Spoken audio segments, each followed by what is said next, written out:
Hello students, how are you? Welcome to SBS English classes. We are here to study half yearly exam 2023 2023-24. Subject English, class 10th। इसमें समय 3 घंटे का है और ये 70 number का होता है। पेपर 30 नंबर का प्रैक्टिकल होता है। जनरल इंस्ट्रक्शन, कुछ सामान्य निर्देश होते हैं।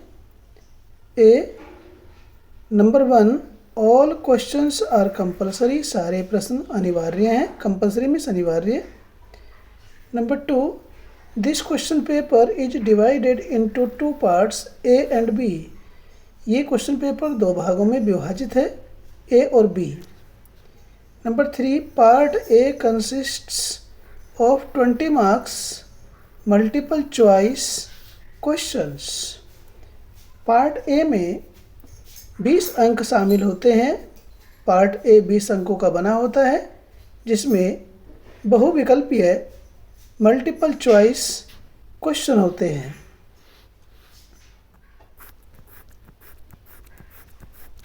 ठीक है स्टूडेंट्स, तो ये शुरू करते हैं।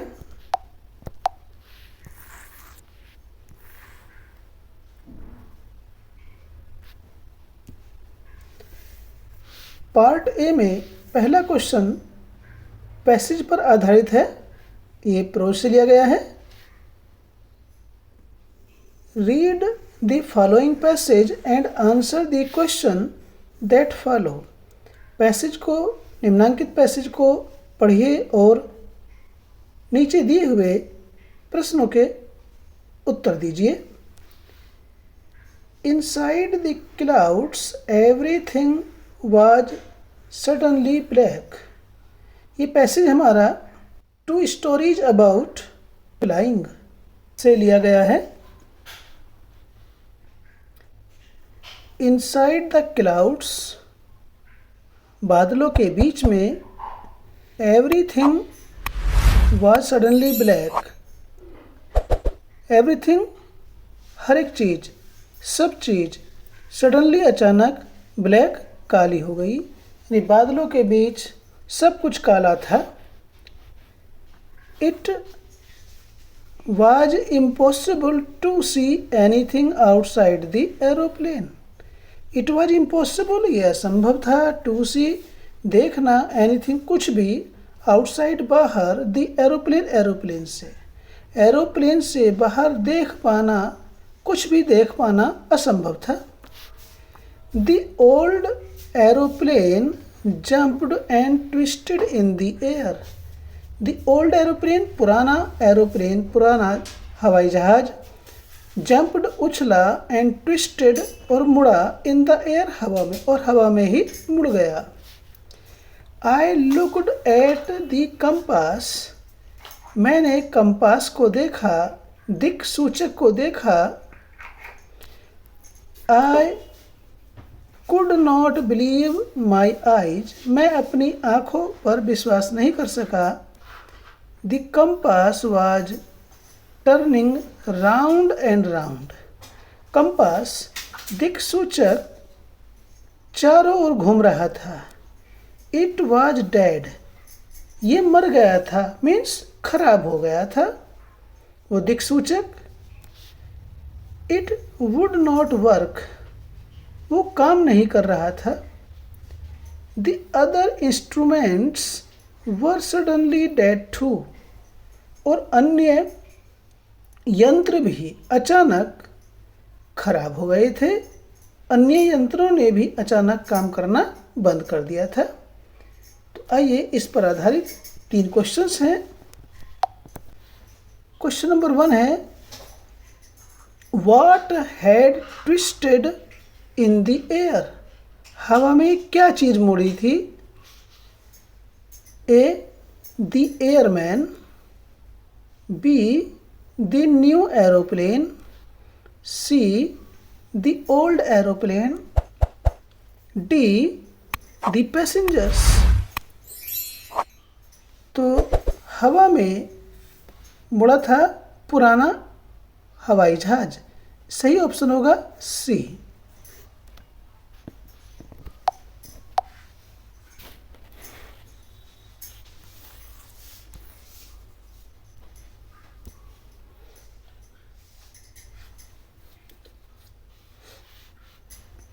Number 2, who looked at the compass. किसने दिक सूचक की ओर देखा? ए दी को पैसेंजर, सहयात्री ने, बी दी नरेटर, कहानी कहने वाले ने, सी फ्लाइंग ऑफिसर,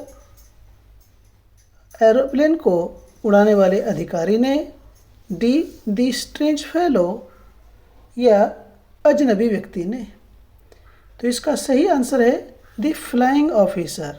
जो एरोप्लेन को उड़ा रहा था उसने दिक सूचक की ओर देखा।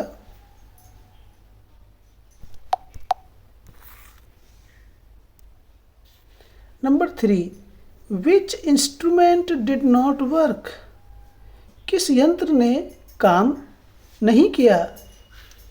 ए द कंपास, दिक सूचक, बी द निडल, सुई, सी ब्रेक्स, गति अवरोधक, डी कंट्रोलिंग स्विच,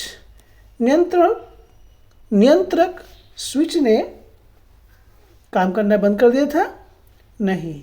इसका सही आंसर है ए दी कंपास, दिक सूचक।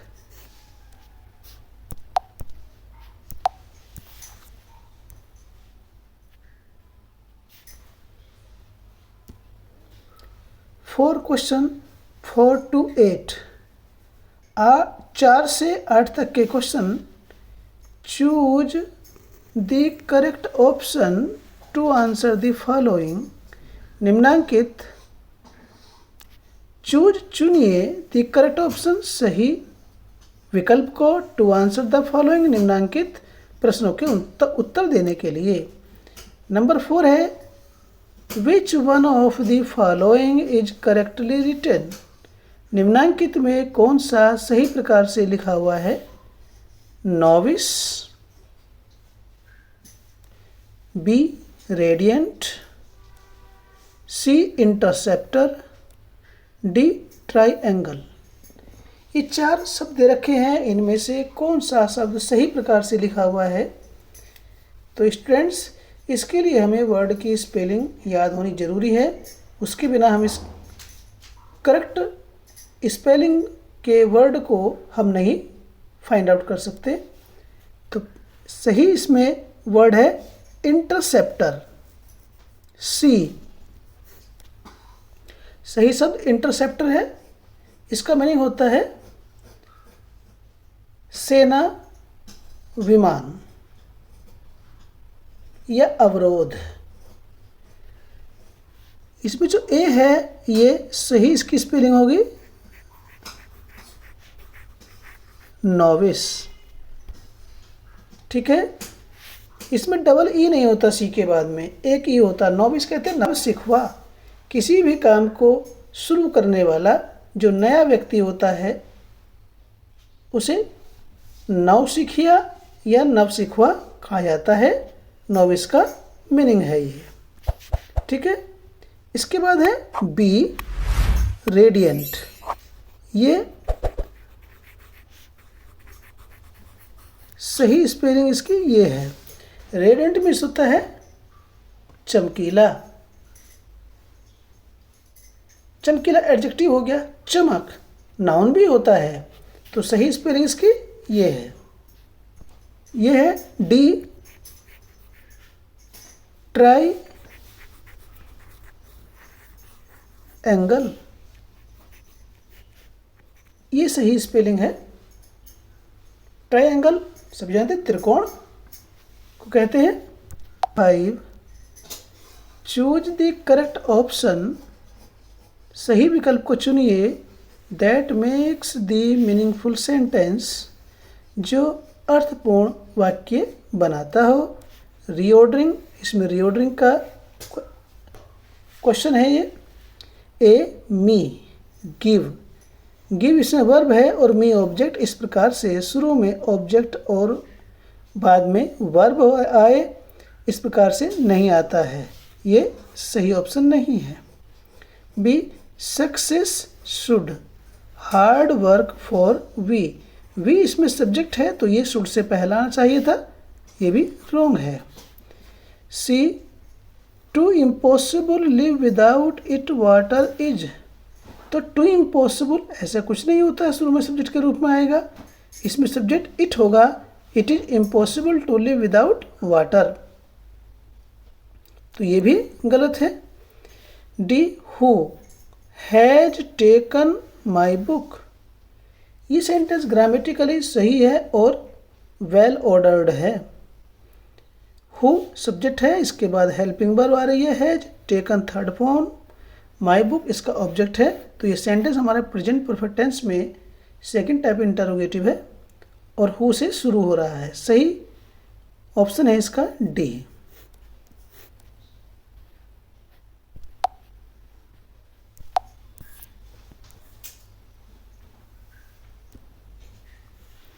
Number 6, complete the narration with the correct option that makes the meaningful sentence.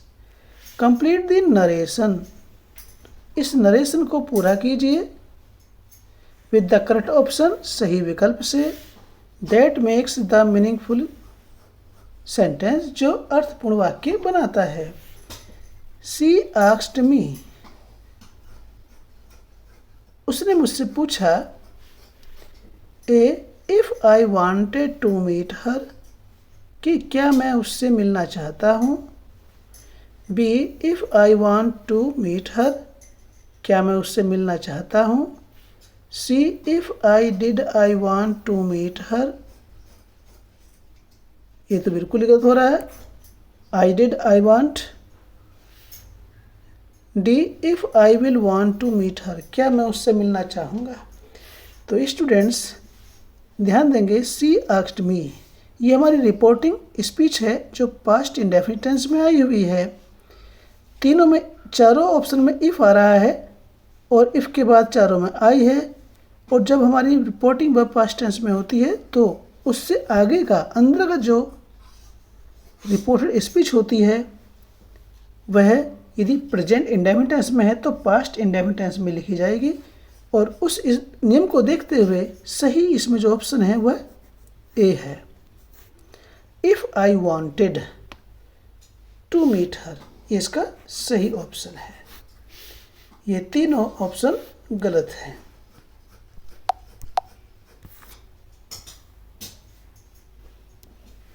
Number 7, which one of the following is correctly written, निम्नांकित में से कौन सा सही प्रकार से लिखा हुआ है। A you John and I ate sweet, तुमने, जॉन ने और मैंने मिठाई खाई। B John you and I ate sweet, John ने, तुमने और मैंने मिठाई खाई। C I you and John ate sweets, मैंने, तुमने और जॉन ने मिठाई खाई।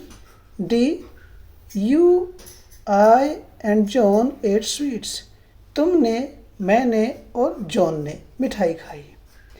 तो स्टूडेंट्स इसको पहचानने का सही तरीका ये है, देखिए सेकंड पर्सन तो यू है, जॉन थर्ड पर्सन में आता है, कोई भी नाउन होता है थर्ड पर्सन में आता है, और ये फर्स्ट पर्सन है। यदि ये बहुवचन में होता है तो 231 का फॉर्मूला लागू होता है बहुवचन होने पर।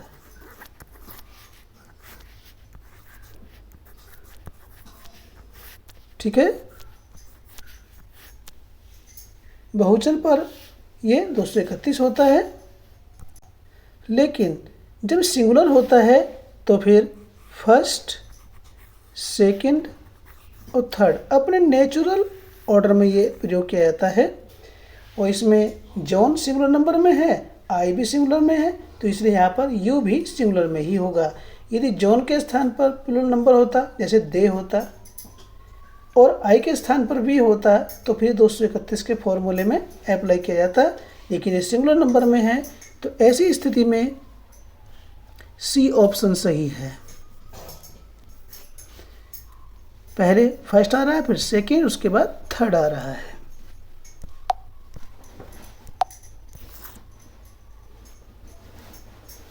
Number 8, Ramesh will be dot dot dot in his room. Will be, Ramesh होगा अपने कमरे में, क्या कर रहा होगा। विल बी के बाद स्टडी फर्स्ट फॉर्म नहीं आती है। बी स्टडीइंग, अध्ययन कर रहा है। बी स्टडीड, ये थर्ड फॉर्म है, सेकंड भी होती है। यदि हम विल बी के बाद स्टडीड कर दें तो फिर रमेश का अध्ययन किया जाएगा, लेकिन जबकि रमेश अध्ययन कर रहा है।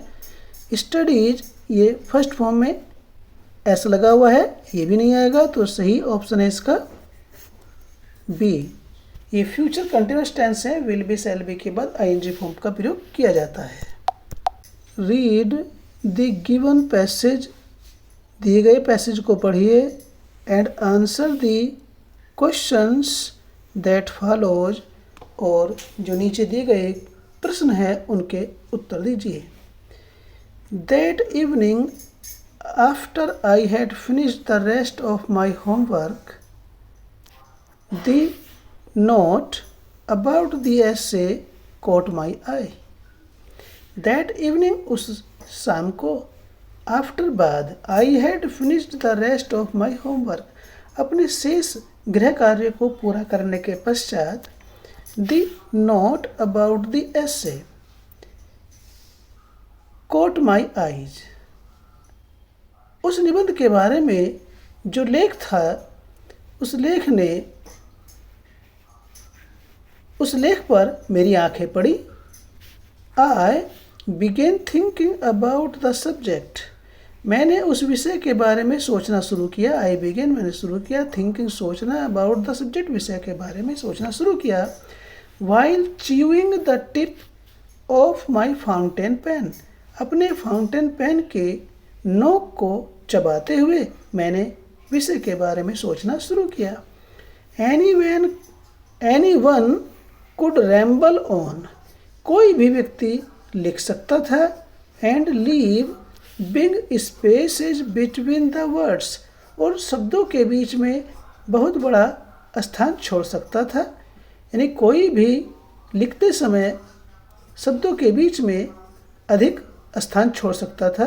But the trick was to come up with convincing arguments to prove the necessity of talking, परंतु द ट्रिक, चालाकी की बात तो ये थी कि to prove the necessity of talking, बात करने की आवश्यकता को सिद्ध करने के लिए विश्वास दिलाने वाले तर्कों को प्रामाणिकता से देखा जाए।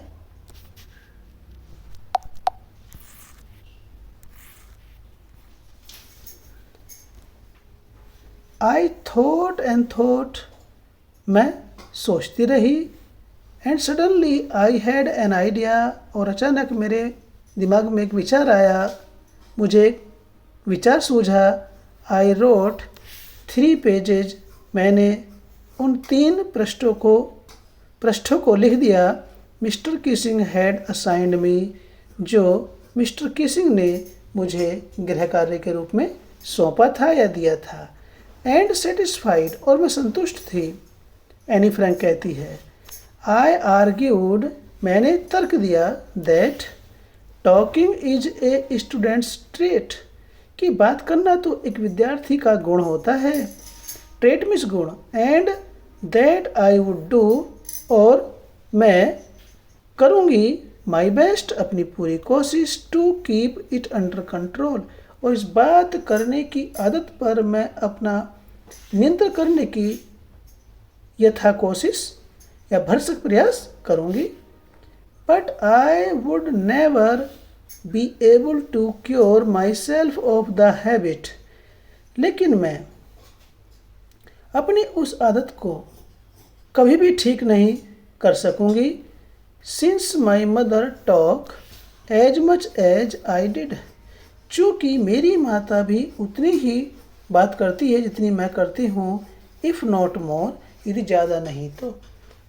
एनी फ्रैंक अपने टीचर मिस्टर किसिंग से कहती है कि मेरी माता यदि ज़्यादा नहीं बोलती तो कम से कम इतना तो अवश्य बोलती जितना कि मैं बोलती हूँ, और इसलिए मैं कभी भी अपनी इस बोलने की आदत को ठीक नहीं कर पाऊँगी। Number 9, who is I in the given passage, इस दिए गए पैसेज में आई कौन है? ए जीव, एक यहूदी। बी द क्लास टीचर, कक्षा अध्यापक। See Anne Frank. D any Franks mother, Anne Frank की माता। तो इस पैसेज में जो आई है वो एनी फ्रैंक है, इसका सही ऑप्शन होगा C. Number 10, who was mister Keesing, mister Keesing कौन था? ए लिटरेचर टीचर, साहित्य का अध्यापक। बी मैथमेटिक्स टीचर, गणित का टीचर अध्यापक। गार्जियन ऑफ ए स्टूडेंट, एक स्टूडेंट के गार्जियन यानी कि माता पिता या अभिभावक। डी क्लास टीचर, कक्षा अध्यापक। तो सही ऑप्शन है मैथमेटिक्स टीचर, सही ऑप्शन बी होगा।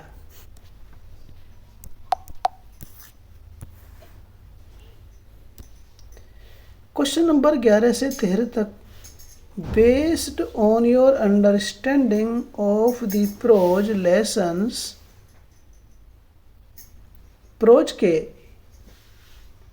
पाठों पर आधारित ये प्रश्न है।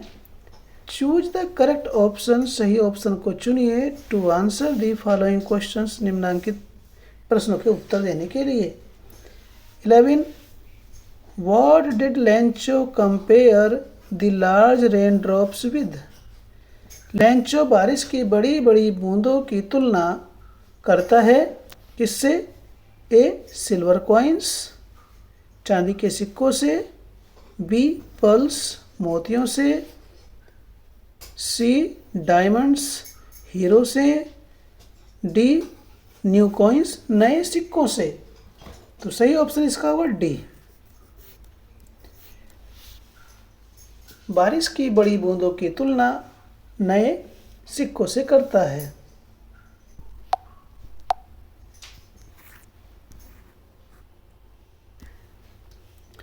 Number 12, Nelson Mandela was the black president of South Africa who fought against, Nelson Mandela दक्षिण अफ्रीका के अश्वेत राष्ट्रपति हुए जो लड़े, जिन्होंने संघर्ष किया किसके विरुद्ध? ए जेंडर डिस्क्रिमिनेशन, लिंग भेद के विरुद्ध। बी लॉलेस मैन, किसी आवारा या गैर कानूनी व्यक्ति के विरुद्ध। सी पॉवर्टी, गरीबी के विरुद्ध। डी अपार्टाइड या रंग भेद के विरुद्ध। तो नेल्सन मंडेला जो साउथ अफ्रीका के अश्वेत राष्ट्रपति थे, उन्होंने रंग भेद की नीति के विरुद्ध लड़ाई लड़ी। सही ऑप्शन है डी अपार्टाइड।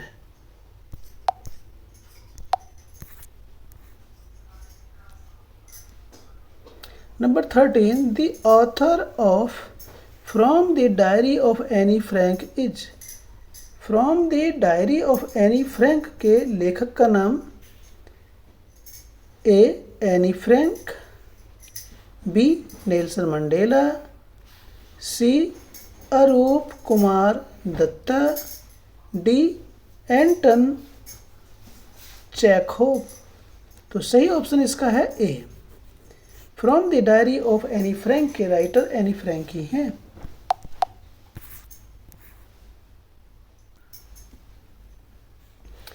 क्वेश्चन 14 से 15 तक, रीड द फॉलोइंग एक्सट्रैक्ट, निम्नांकित अंश को पढ़िए and answer the questions that follow, और नीचे दी गए प्रश्नों के उत्तर दीजिए।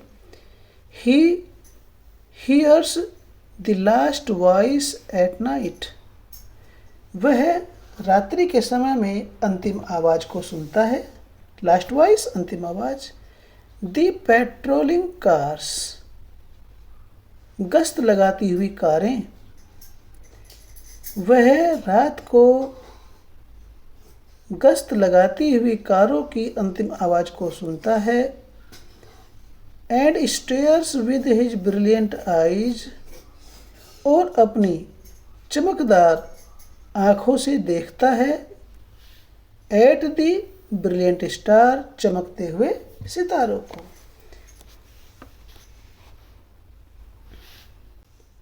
तो ये स्टेंजा हमारा ए टाइगर इन द जू से लिया गया है। Question number 14, in this stanza he is used for, इस स्टेंजा में ही का प्रयोग किया गया है किसके लिए? ए टाइगर चीते के लिए, बी ए लायन शेर के लिए, सी ए कमेलियन गिरगिट के लिए, डी मॉनगूज नेवले के लिए। तो यहाँ पर ही का प्रयोग टाइगर के लिए किया गया है, सही ऑप्शन ए होगा।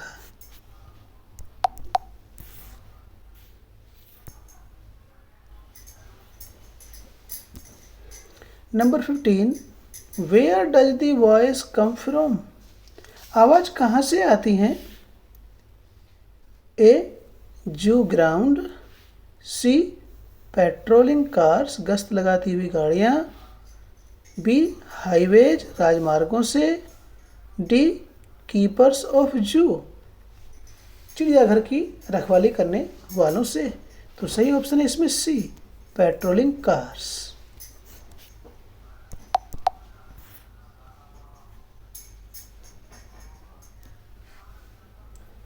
क्वेश्चन नंबर 16 से 20 तक, based on your understanding of book footprints without feet, footprints without feet नाम की पुस्तक पर ये बोध प्रश्न है। Choose the correct option to answer the following questions, निम्नांकित प्रश्नों के उत्तर देने के लिए सही विकल्प का चुनाव कीजिए। 16, who is tricky in the story A Triumph of surgery, A Triumph of surgery नाम की कहानी में ट्रिकी कौन है? ए पैट डॉग, एक पालतू कुत्ता, बी ए कब ऑफ बियर, भालू का बच्चा, बियर का एक प्याला, सी ए लिटिल चाइल्ड, एक छोटा बच्चा, डी नरेटर्स फ्रेंड, कहानी कहने वाले का दोस्त। तो students, A tribe of surgery में नाम की कहानी में ट्रिकी एक पालतू कुत्ते का नाम है, सही ऑप्शन ए होगा। Number 17, Hari Singh and Anil are the character in the story titled as, Hari Singh और अनिल नाम के पात्र, कैरेक्टर्स कहते हैं पात्र, किस नाम की कहानी में है? A the midnight visitor, B footprints without feet, C the thief's story, D the hack driver. तो ये दोनों पात्र द थीव्स स्टोरी के अंतर्गत आते हैं।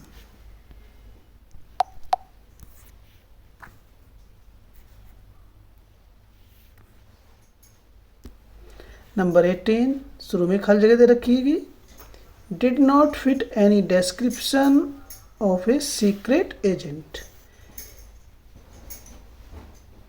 डिड नॉट फिट उपयुक्त नहीं है, एनी डिस्क्रिप्शन कोई भी वर्णन, of a secret agent, secret agent कहते हैं गुप्तचर, गुप्तचर के किसी भी वर्णन के योग्य नहीं है, यानी कि ऐसा नहीं लगता कि जो भी व्यक्ति यहाँ पर आएगा वह एक गुप्तचर के वर्णन के अनुकूल हो।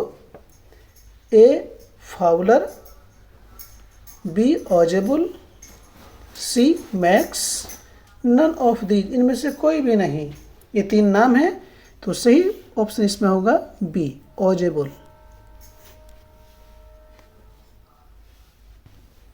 यानी ऑजेबल गुप्तचर के विवरण के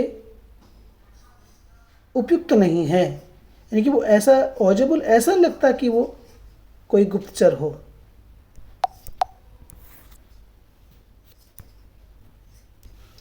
number 19, Griffin escaped easily enough from the boys who followed his footprints in.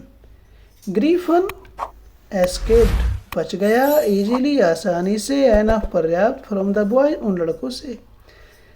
Griffin उन लड़कों से काफ़ी आसानी से बच निकला, हु फॉलोड जिन्होंने पीछा किया था, हिज फुटप्रिंट्स उसके पदचिन्हों का, इन कहाँ पर, A in Manchester, B London, C Liverpool, D Bristol. तो सही विकल्प है इसका लंदन, यानी कि उन दो लड़कों ने ग्रिफिन नाम के वैज्ञानिक का लंदन में पीछा किया था।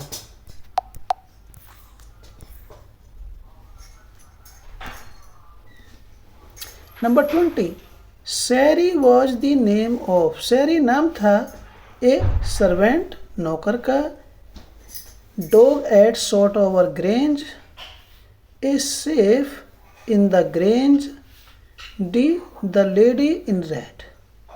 तो सैरी जो है सॉट ओवर ग्रेंज में एक कुत्ते का नाम है, सही ऑप्शन इसका बी होगा। तो स्टूडेंट्स, ये हमने आपके लिए हाफ अर्ली एग्ज़ाम 2023-24 के सेशन के प्रश्न पत्र का लिया था, जो हाई स्कूल का है, और ये प्रश्न पत्र सरस्वती विद्या मंदिर के स्कूल में आया हुआ है। आशा करते हैं कि इस प्रश्न पत्र से आपको काफ़ी सहायता मिलेगी। फिर मिलते हैं नई वीडियो के साथ। Till then take care, bye bye.